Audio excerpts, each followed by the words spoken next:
about how you could create stunning custom lace designs without spending a crazy amount of hours learning how to 3D model. Today I'm revealing a hack that lets you create intricate lace patterns like these with zero 3D modeling skills. Trust me, if you've ever struggled with 3D printing fabrics, you're not alone. There's quite a lot of things that are involved, but I'll guide you through all of the hiccups that I encounter so that you can avoid them. The first time I saw 3D printed fabric was back in uni, and we had this wall of different samples that our ancestors, our seniors had left for us, and I was in awe, honestly. Like, I couldn't stop thinking about the amount of possibilities. Imagine there's no fraying, so you can create really intricate designs that you wouldn't otherwise be able to do in fabric. You can make exactly the amount you need without any waste right from your home. That's crazy. So I knew this is something I want to try for myself. Today I'm going to be sharing the exact process that led to this 3D printed bra, which is the first thing I've ever 3D printed with no idea how to 3D model. Pretty much no idea how to 3D print anything. No skills required. Can get you really far. If you're more familiar with 2D design and fashion patterns, then learning a 3D modeling software can feel like a huge hurdle. And I get it, because it is quite a steep learning curve, and honestly it can be so frustrating when you have to learn this whole new program and all you want to do is just 3D print something, right? But don't worry, I got a step-by-step workaround to 3D print fabrics and 3D print these kind of lace designs without you needing to master 3D modeling. Even if you've never 3D printed before, this method is very beginning friendly, even though the results are totally not.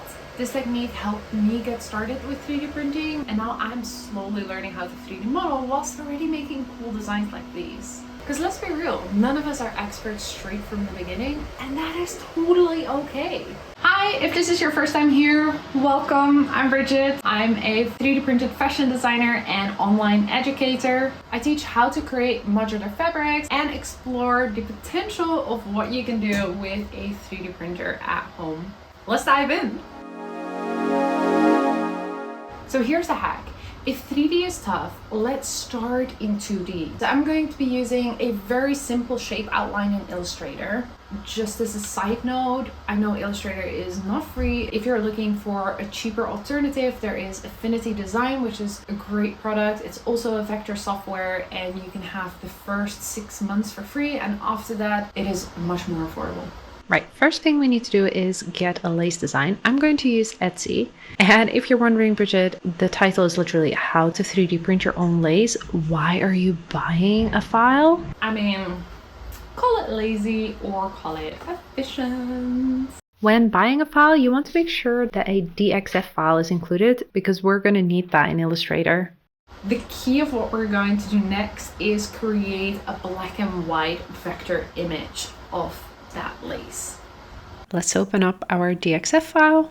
So we're going to grab this, and I'm just going to copy it so I don't actually edit this original file. I'm going to copy it in here, and call me weird, but I like working off the canvas, because then if there's any white shapes in here, I can actually see them. First thing I'm going to do is get my rectangle tool, and I'm going to create a rectangle of 75 millimeters by 75 millimeters. Small enough to print really quickly, but big enough to actually see what the lace looks like. Press Shift X so that I change the border and the infill around, and I'm going to give this a different color so that I can actually see it. Then I'm going to pick an area that I think is nice. I want to have this flower in there. Then I'm gonna copy it, and I'm going to paste it on the same locations. I'm going to select the first one, I'm going to select my lace, and I'm going to right click and say make a clipping mask of this.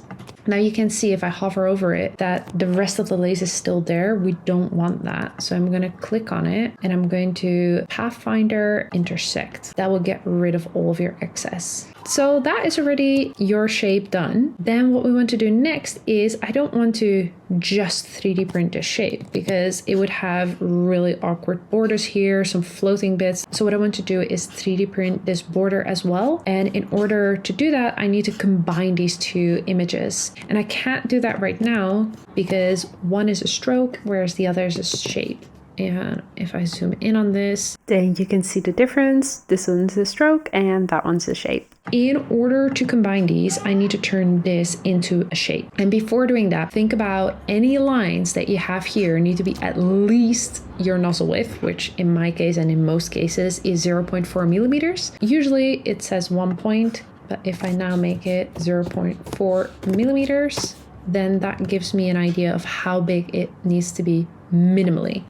So if I were to compare these two, then you can see that this line is not going to print well. So I'm going to tell it to be at least 2 lines because that's like a nice border for 3D printed textiles. All right, I'm happy with that result. Now, next I'm going to go to Object, Path, Outline Stroke. Now it's a shape and now we can combine them. So we select everything here and we say Pathfinder, Unite, and now I've got my shape. And if you're now thinking, oh my God, this is actually quite a lot of work, then I've got some files ready for you to 3D print on my Etsy store, and I'll be slowly adding more designs over time. So there's that option as well. The smartest thing to do in order to make 100% sure that you've got just the file, click into it rather than selecting everything because there might still be floaty bits that you don't know about in the background. This way you avoid all of that. Then I go to Export Selection, and here we want to select a SVG. And there you go. This is the kind of result you'll need for the next part. Since we've got our shape now, let's start importing this into TinkerCAD, which is a free 3D software. First thing we want to do is create an account. So go to their website and then the sign up button and then whichever option suits you. A quick tip, side story time.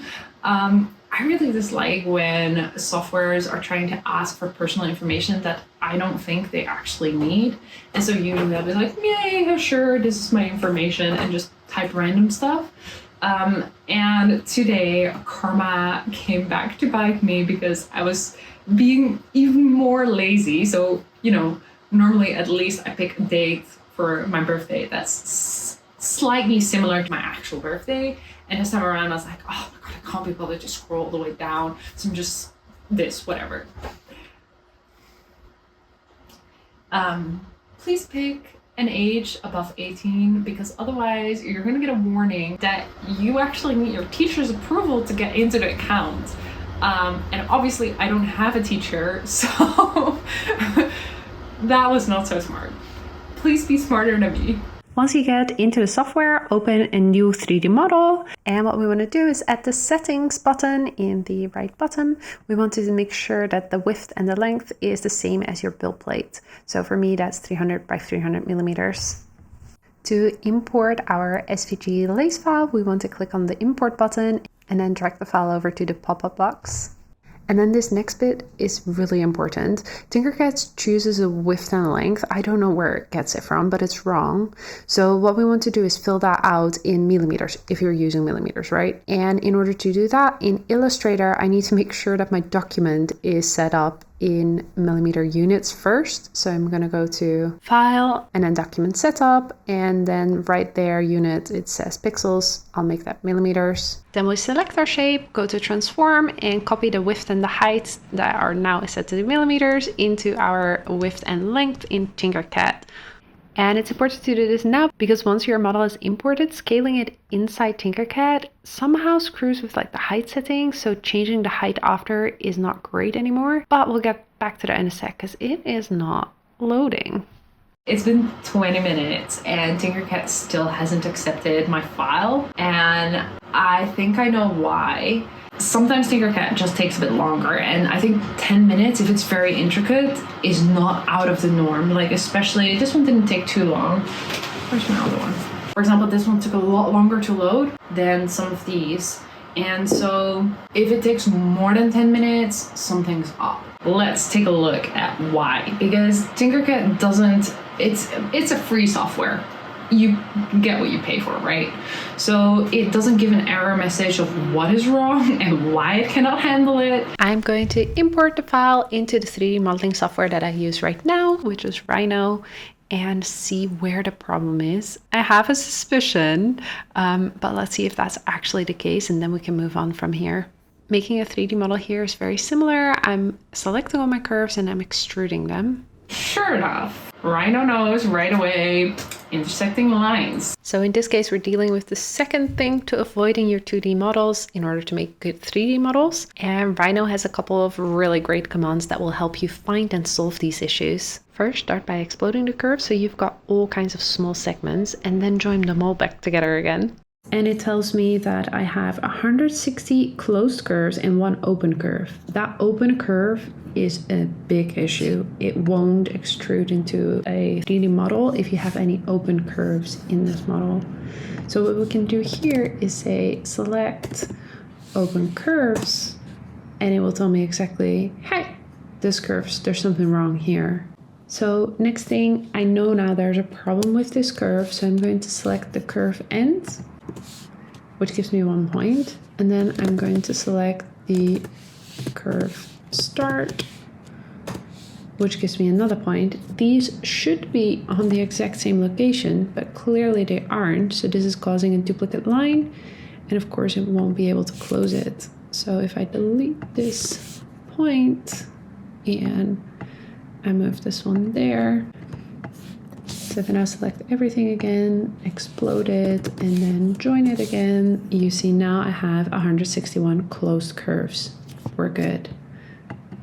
So now we can extrude that. Or not. Even though all of our curves are closed, we have another issue, which is self-intersecting curves. So what we can now do is say test curve self-intersection. I'm gonna select everything. All right, we have got 11 issues. Great. So this is just a case of one by one going to them and fixing this issue. Whilst I go over these issues one by one, let's see what happens when I run the command again. It gives me 0, so I've solved all of the issues. Now if we go select open curve, nothing. So this should now all be good. So let's extrude it. And yes, no error message. I'm sharing this just as a small taste of what you can do once you start learning how to 3D model, because these softwares are extremely powerful. It's just that, you don't want to be spending a lot of time learning a software for what? So it's nice to have something to already apply it, see if you like the hobby, before then spending the 10,000 hours to learn something. I think there should be a little bit of gain in the middle where you actually can enjoy it without needing to just learn. So for now, remember to avoid these 3 things: duplicate curves, open curves, and intersecting curves.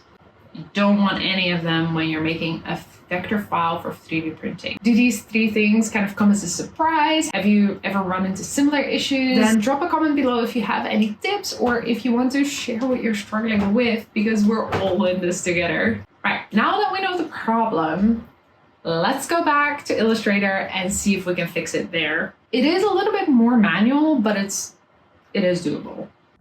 Command Y will give you this screen, which will actually show you all of the lines rather than the shapes, which means you can actually see the issue. But you do have to kind of zoom in far. Use the direct selection tool to then actually solve the issue. And I can kind of feel your panic coming here, because how are you ever going to find those tiny issues? Because it is very hard to see. So what you can do is you select everything and you use the Pathfinder tool and intersect, and look at where those points are located. These are exactly 11 points. So these are where our issues are. Control Z, and now we know, okay, there was an issue here. zoom in and I can see the issue. It's here. There we go, solved. And that's how you manually go one by one over all the issues. Let's try importing this clean SVG file. Oh, it works! I was getting a bit like, oh, does this not work anymore? What do I do if this not works anymore? But it works. Right. Now for the magic. We want to turn our 2D image in a 3D image, and TinkerCAD has already done that, but we want to set it to 0.6, which is 3 layers if you 3D print at a 0.2 layer height. It takes a while for it to actually do anything, so be patient. And no, it's not broken. It is not lagging. It's just calculating without letting you know it's calculating. There we go.